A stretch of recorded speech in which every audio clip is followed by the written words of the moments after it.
Hi everyone! Kumusta kayo? My name is Angelo and mag-uusap na naman tayo about skincare, and skincare. So, make sure to keep watching. So, very interesting yung video na to because we're going to be doing another skincare na medyo makeup din na topic. We're talking all about the very popular skin tints. Now, I'm sure you guys have already seen a lot of reviews on different skin tint products sa mga makeup na content creators. Pero since may pagka-skincare din talaga yung mga products na to, in this video, we'll be talking all about the science behind skin tints, how to use them properly, and if they can really offer as much protection as a sunscreen for those skin tints na merong SPF. And of course, I will also be sharing my thoughts on some of the most popular skin tint products na available locally dito sa Pilipinas. So with that being said, wala nang any, let us begin. So as with any skincare or makeup product, minsan yung definition or yung meaning talaga ng isang product can be very unclear. And it's very much the same with the term na skin tint kasi kung nakapag-try na kayo ng ganitong mga products, ang dami din kasi talagang iba't ibang klase ng skin tints.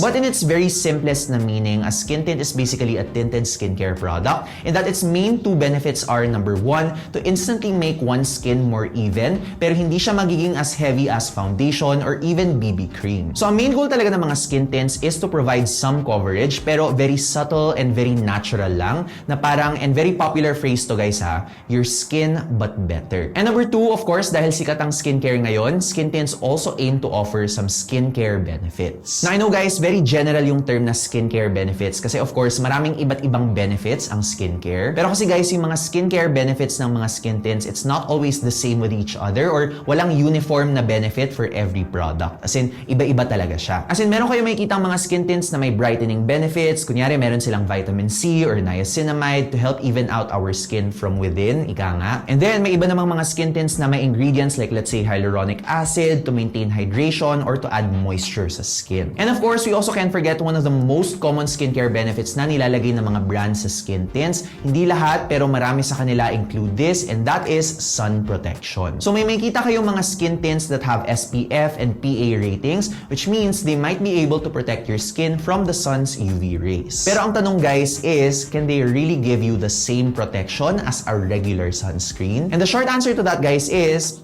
yes, it's possible, pero mas mahirap siya. Now, I'm sure you guys might think na dahil to sa formulation ng mga skin tints na mababa yung SPF or PA rating ng mga skin tint products. And technically, yes, that could be a reason. Pero hindi rin naman lahat ng skin tints is mababa yung SPF or PA rating nila. But aside from the sun protection na binibigay ng mga skin tints na to, there are actually a lot of other reasons and mas related sila sa paggamit natin ng mga products na to. And the first reason is, we're very prone to putting too little product on our skin. Now remember guys, ang recommended ng mga experts na adequate or enough na amount ng sunscreen is 2 finger lengths. So kailangan nyo munang itanong sa sarili ninyo, willing ba kayo maglagay ng 2 finger lengths ng pigmented na tinted product sa face ninyo? Now maybe with some skin tints na medyo mas light or sheer, kaya siya. Pero for a lot of skin tints, lalo na dun sa sobrang pigmented or sobrang taas ng coverage, I'm sure sobrang unrealistic nun. Yung mga iba pa nga, diba, dahil sobrang pigmented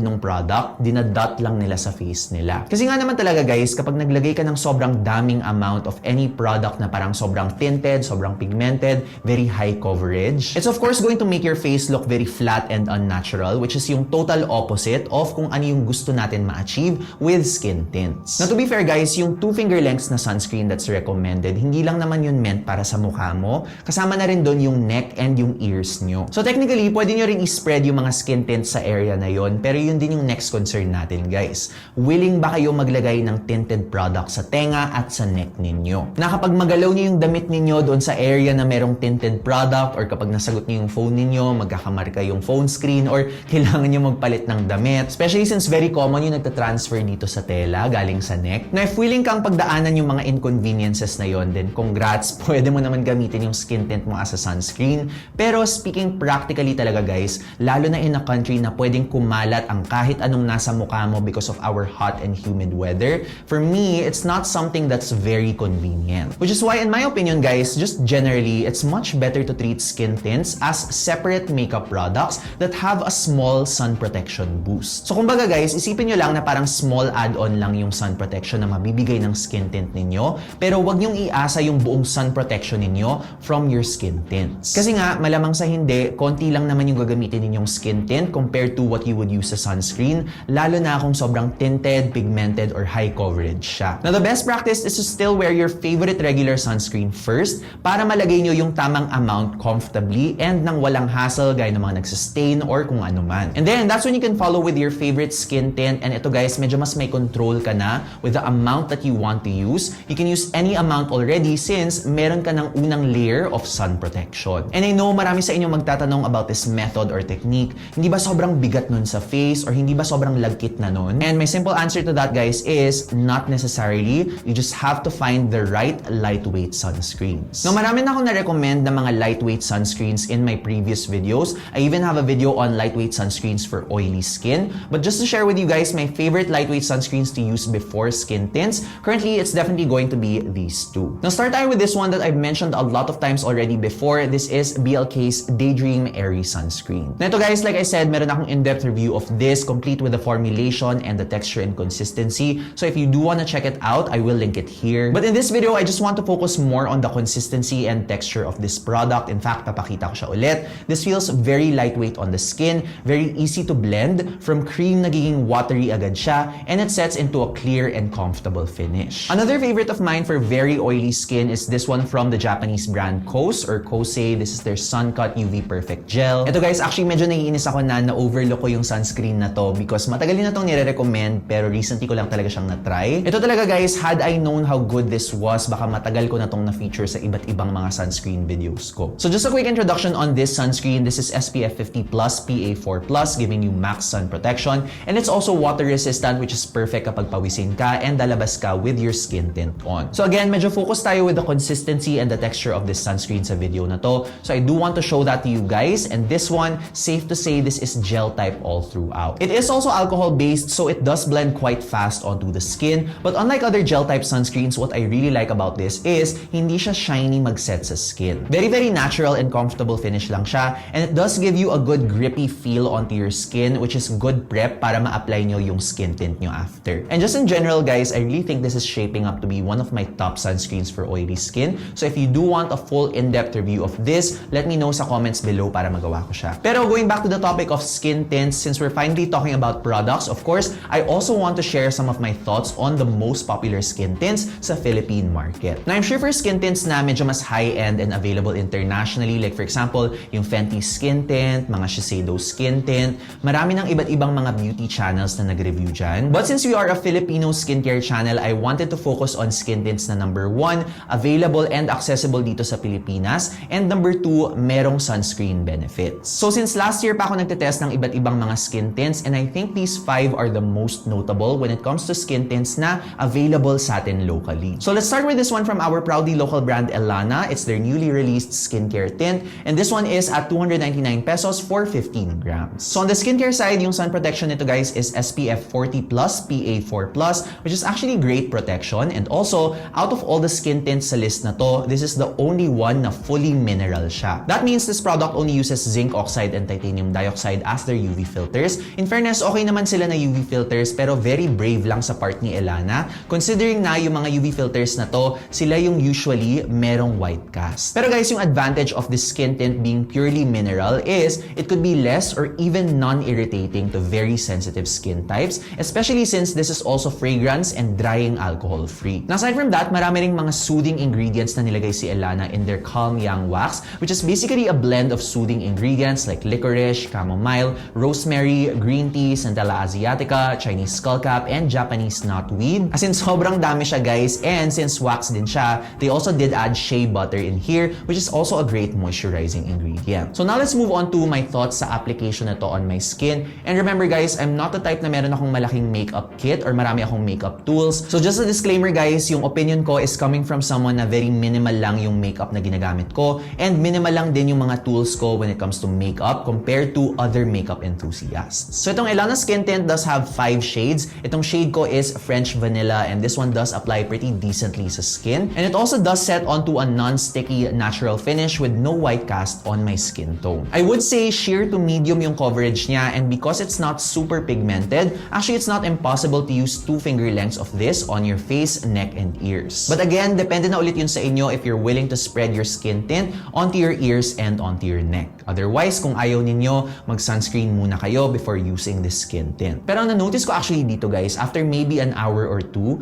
meron ako nakikitang parang nagbubuo-buo sa skin ko, and I was quite dry that time from my acne medications. So personally, this is something that I would not recommend for drier skin types. Siguro mas marirecommend ko to for those who are oily or oily sensitive. I could imagine this working for you. Next up, from a very popular local skincare brand, move naman tayo to a very popular local makeup brand. Here we have BLK's skin tint at 499 pesos for 30 ml. So for this one guys, on the skincare side, actually ang skincare benefit lang talaga na no-offer ni BLK with this product is the SPF protection. It does have SPF 30 broad spectrum, pero guys, in my opinion, I doubt na ma-reach natin yung protection na yon because grabe yung tint and yung pagka-pigmented ng product na to compared to other skin tints. And again, malamang sa hindi, probably ito idadot nyo lang to sa face. So again, better to use an actual sunscreen before using this for adequate or enough sun protection. Now ito kasi guys, this is a skin tint that feels most like a Korean BB cream or a foundation, as in cream talaga siya guys. It does have this soft matte finish on my skin na definitely medium, na very buildable yung coverage niya. Also for those curious, it does come in 5 shades and yung shade ko is number 3, Créme. Créme or cream, pero may arte yung i niya, so feeling ko Créme to. And what I do like about this guys is it lasted me throughout the day. Hindi siya agad-agad talaga humulas. But I guess that's because yung consistency nga niya is medyo mas malapit na sa Korean BB cream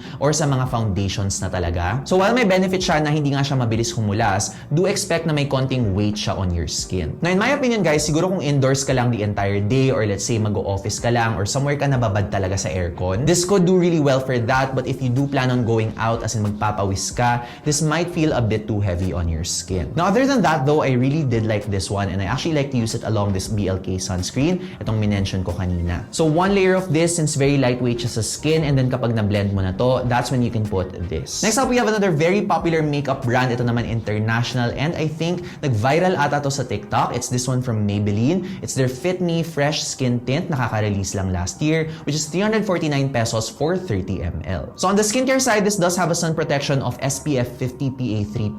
Decent protection naman siya, and it also does have vitamin C na sinasabi nilang brightening, but honestly, if I were you guys, I wouldn't count on this para mag-brighten yung skin ko with a vitamin C because una, napaka-konti nang nilagay nilang vitamin C, less than 1% lang probably. Although in fairness naman kay Maybelline, okay pa rin naman na may vitamin C sila dito because it could help sa stability ng sunscreen, especially since vitamin C is an antioxidant. Now, the skin tint does have alcohol and fragrance in it, so I would suggest to stay away if very sensitive yung skin nyo. Kasi nung isang time na very irritated yung skin ko from my acne medications, tas ginamit ko to, medyo may konting stinging. On a good skin day though, I was able to try this on. Yung shade ko is 01. On the lighter end siya of the 6 to 8 shades na meron nila. And I really did like how this glided over my skin very well and very comfortably. As in, mabilis siyang mag-blend onto a slightly silky or velvety finish na medyo medium yung coverage sa skin. Na as the day went by though, medyo weird looking siya kapag nahuhulas sa skin. Parang merong bumubuo-buo dun sa face ko, which I honestly didn't like for my dry skin at the time. Again, nag-acne meds ako nun. So again, I would recommend this one for oilier skin types. Siguro kung gagamitin nyo lang siya to an event for a few hours, carry naman siya.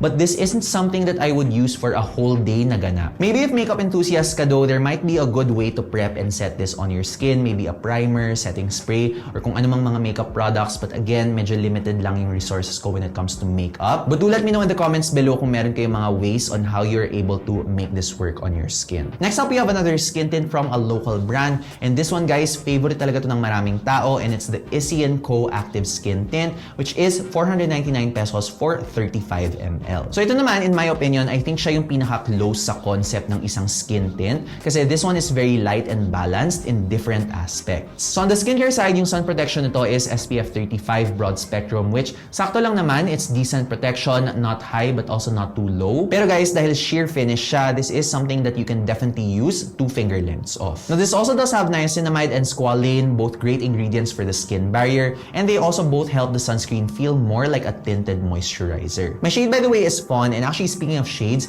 itong active skin tint nila actually has so much shades compared to other brands. If I'm not mistaken, they have 12 shades now, which is a really big step for a local brand. Now yung consistency na to feels more like a light mousse, quite comfortable and not heavy when you spread it on the face. And as you can see, yung finish nito is very natural lang, very sheer lang din yung coverage niya. Mostly, it just evens out your skin tone. So again, parang your skin but better lang talaga yung effect niya. And because of the features of this skin tint, I really do think it's better for for those with normal to dry skin. Combination actually pwede din. But for those looking to conceal their dark marks using their skin tints, this might not be the best option for you unless you're willing to layer on concealer after. And in fairness naman kay Issy Co, meron naman silang separate concealer to use with this one. And last but definitely not the least, we have another very popular makeup brand. This is from the brand Vice Cosmetics. This is their Blurfection Skin Tint and it's 425 pesos for 30 ml. So first, yung mga skincare benefits muna nito, it does have some nourishing plant oils, macadamia seed oil, grapeseed oil, and sunflower seed oil. All of them are great at making our skin feel softer and smoother. And yung mga plant oils na to, hindi rin sila yung parang mega heavy sa skin natin. This also does have SPF 30 broad spectrum, which is great. And ito guys, since sheer lang yung coverage niya,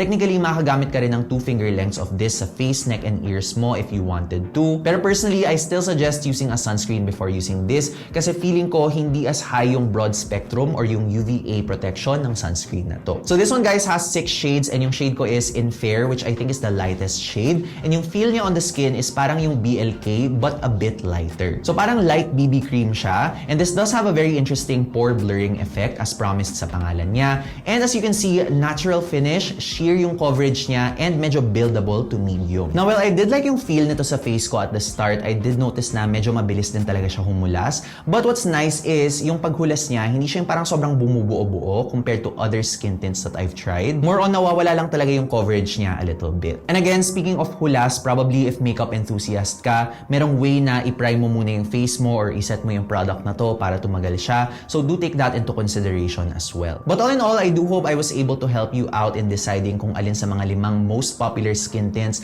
might be best for your skin. And as usual, if meron kayong any skin tint na nagustuhan sa review ko, you can find the shop links to all of them in the description box. Nilagay ko na sila lahat doon isa-isa para hindi na kayo mahirapan. Especially since merong malaking sale ulit si Lazada ngayon, now might be the right time for you to get the right skin tint, especially if mahilig ka mag-test. Medyo malalaki rin kasi yung mga discounts ngayon and marami rin silang vouchers na gini-give away recently, so you might find na medyo mas makakatipid ka when you buy your skin tints this late March. And also, if you do want me to review any more skin tint brands or any hybrid na makeup and skincare brands, do let me know in the comments below. And speaking of using skincare plus makeup, I will be leaving here my skincare plus makeup routine for dark spots on how I treat and conceal them at the same time, plus also a general guide on using skincare and makeup products. So I will be leaving them here, and as always guys, thanks for watching and I'll see you in the next video. Bye!